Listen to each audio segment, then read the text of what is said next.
Hello, this is Mrs. Hunt with the final chess club of the year. We have a very special guest for you today. It's Mr. Paul Littlewood, and I'm going to hand over to him now to introduce himself. Okay? Hello everyone, my name is Paul Littlewood. I'm an international chess master and I'm the current English over 50s champion. I wanted to talk to you today about the openings in chess. It's a very important part because if you don't get your opening right, you're going to be struggling the rest of the game. The first thing I want to do is to show you what can happen if you don't play accurately and if you make early mistakes.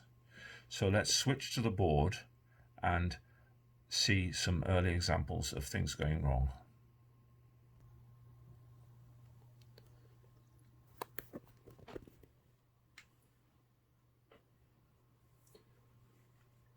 Now, if white plays f3, black can play e5, and then if white then follows it with the awful move g4, black can checkmate with queen h4. So that's an example of what things can happen if you don't develop sensibly. So that's a pretty awful opening for white, and it's called fool's mate. Okay, let's go back to the initial position again. And this is an opening that is also in the traps and it's worth looking at. White plays e4, black goes e5, white goes knight f3, black goes knight c6, and white develops with bishop c4, the Guico Puano, quite a normal opening. But now black plays knight d4, and this is not actually a very good move, but it's a trappy move and white has to be careful. His best is knight takes d4, e takes d4 and castle, obtaining a very nice position. However, he notices that the pawn on e5 is now on prise, so he goes and takes it. But then black plays queen g5, threatening the knight on e5. White, it looks like a blunder again, because white now can play knight takes f7, forking the rook and queen. However, black now gets his attack going with queen takes g2. Rook f1 is forced, then queen takes e4 check, bishop e2, knight f3, mate. And that's a horrible conclusion for white. Now you may think that's fanciful and it wouldn't happen in a real game, but fun enough, it happened to me when I was a young lad. I went to the club, I was playing a friend who'd seen the trap, and he played knight d4 against me, and I fell into it hook, line and sinker and got mated in 7 moves. So that was pretty horrible. But what it did is it made me look at various traps in the opening, and I got a book by Reinfeldt called Chess Traps, and I found the following one.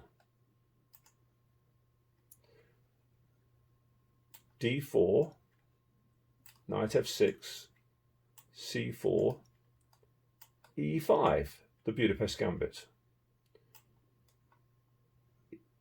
D takes e5, knight e4, knight f3, d6,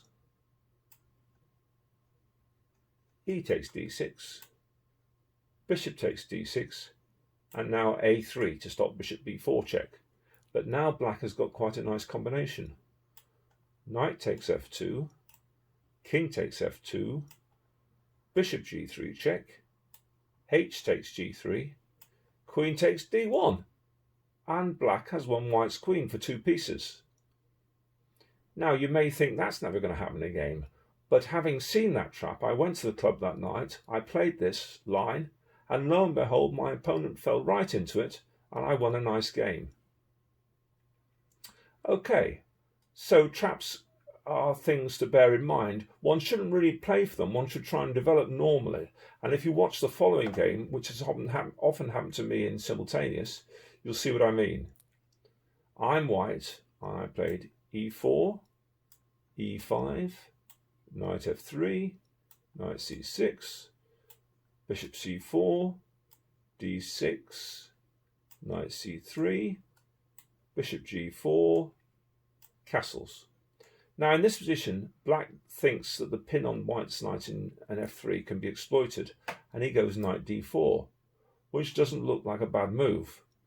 But white now plays knight takes e5, and all of my opponents are delighted to be able to take my queen with bishop takes d1, but then I play bishop takes f7 check, king e7, knight d5, checkmate. Now that's 8 moves to checkmate, but notice that white didn't play for that. He castled up until this position here. He played normal developing moves, which is what you should do. Don't play for a trap, but bear in mind that these traps are there to be fallen into.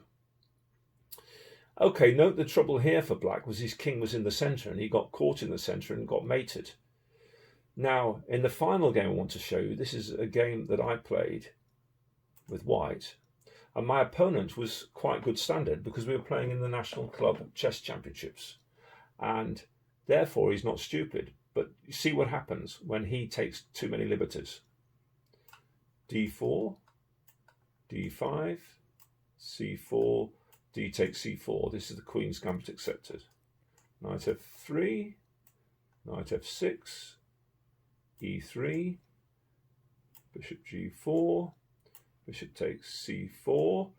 Already, the eagle-eyed among you might notice that I'm threatening to play knight e5, because if bishop takes queen, bishop takes f7 mate. However, black is not stupid, and he spots that straight away and stops it with e6.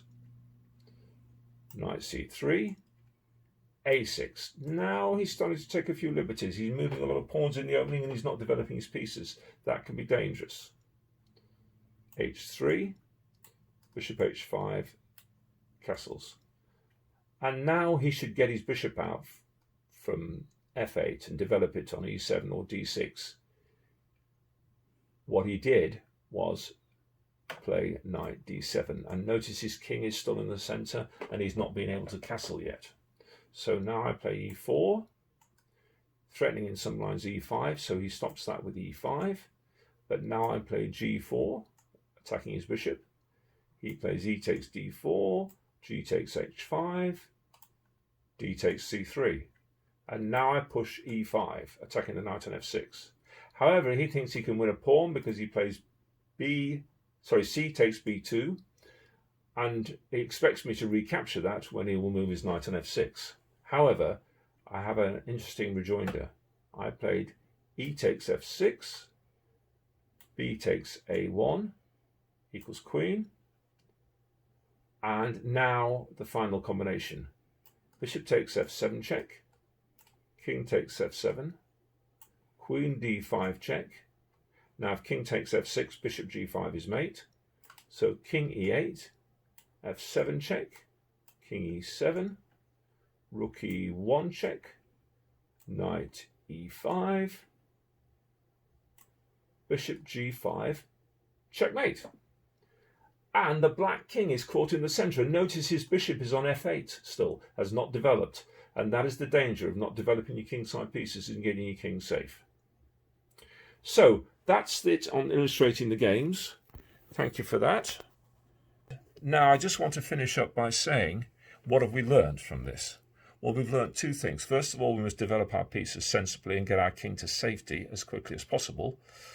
Secondly, we must watch out for traps. We must watch out if our opponent offers us pawns, Greek gifts they used to be called, because the danger is that he may be intending a trap and may be trying to trick you.